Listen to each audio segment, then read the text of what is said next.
The area of New York State that I grew up in has quite a history that I'm drawn to and keep going back to. There was a little town near where I grew up that had 100 people in it, and in 1922 there were 4 murders in the course of a year in this town of 100 people. And the police did this extensive search and they never found the killer. But they determined 2 things. One, that a person who lived in that town probably committed those murders. And secondly, that person still lived in the town. Murder at Jump City. We can't believe the search won't end, and the police guess one of us stole the money hidden in old coffee tins and cookie jars, took it to town and drank until the bartender cursed his coins. Dogs turned weak with winter and line at our entrance to the only street, their yellow milky stares gone mad. They know. They snarl and bark. 4 dead. There's no way out. Each of us wonders why he was born here and what sin won't let him leave. This life must be forbidden and should be punished. How else can we fill the church? The police were right. Tonight, someone lies crazed on a cold attic floor while another mourns the sister she buried today whom she cannot forgive. The lights in our bedrooms are lit, and windows shine like the eyes of insomniacs. The police were wrong. There is that simple fact about who we are, etched like an epitaph within the sleep we wait for.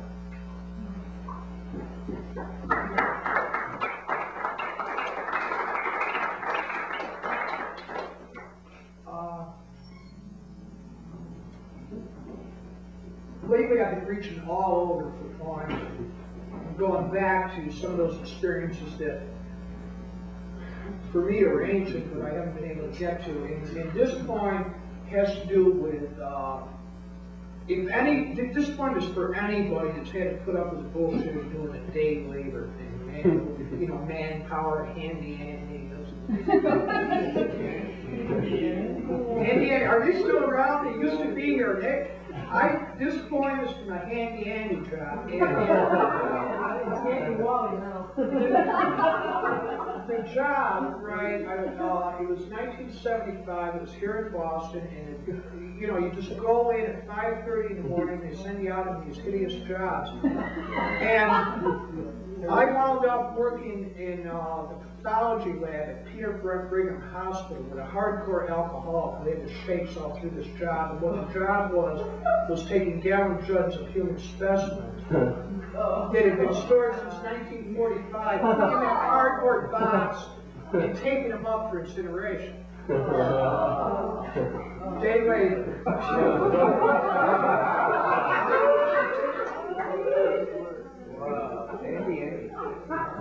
And I guess the other thing is that and it shows up in the poem, I was also going through the books at the time. Day later, at the hospital, he is directed through a dark descending corridor to a man in a white smock, colorless eyes, and face the color of concrete. The task is to gather what's left of the dead. He tries to think of anything except the twisted masses of interior flesh he carries gently to the fire. He knows loneliness is a man in early morning shadow standing outside a still closed labor pool. He places one of the gallon jugs in a box marked for incineration in a brown vacant eye to suck at him. Because men and women cannot always live together in pain, he thinks of his wife and wants to forget. He has become a watchman of sorrow and must do this thing. When he is finished, he returns to his rented room and weeps for the dead, the living, and all their parts.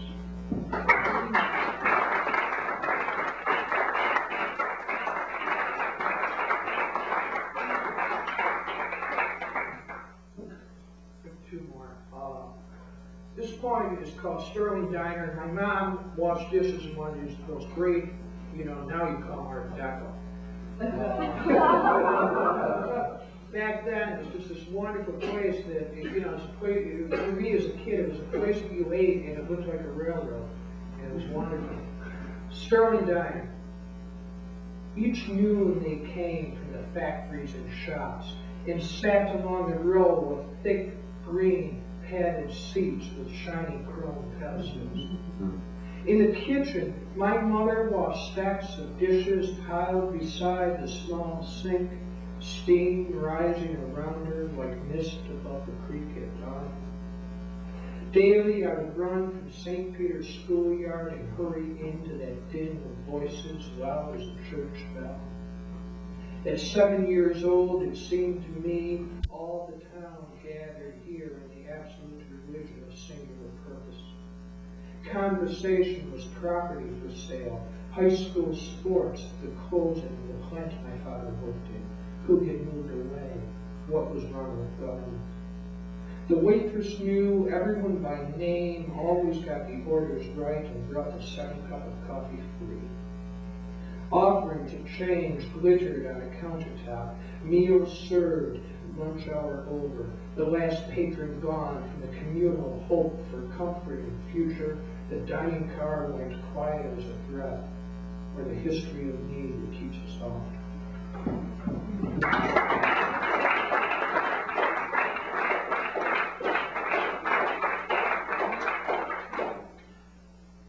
All right, I'm going to close with a real risk. This is a new poem. No one's seen it. No one's heard it. I finished it last night. Yeah. Rich was talking before about Algonquin, Maine, and that's the setting for this poem. I'm trying to think of a simple way to explain this. All right, I was at a weekend in Maine, on the coast, visiting someone who I had an extended relationship with, of a romantic nature, and it's one of those. It's one of those deals about we're trying to work out a friendship, and so, I think I can read the poem. You just said it. All right. It's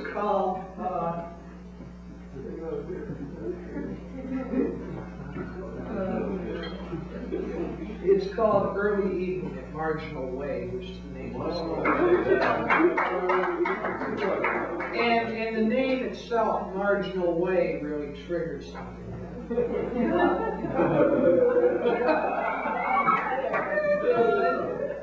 All right, here we go.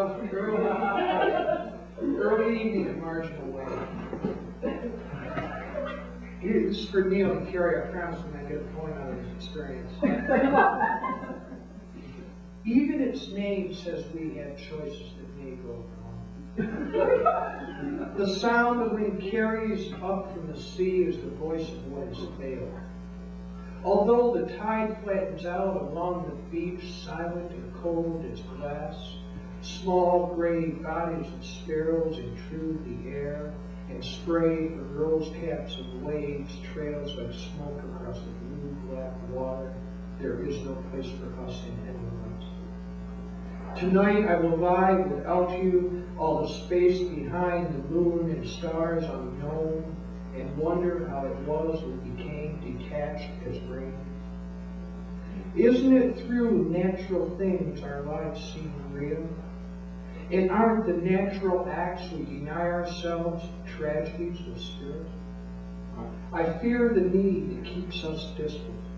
I imagine a country dark enough to touch each other. Thank you.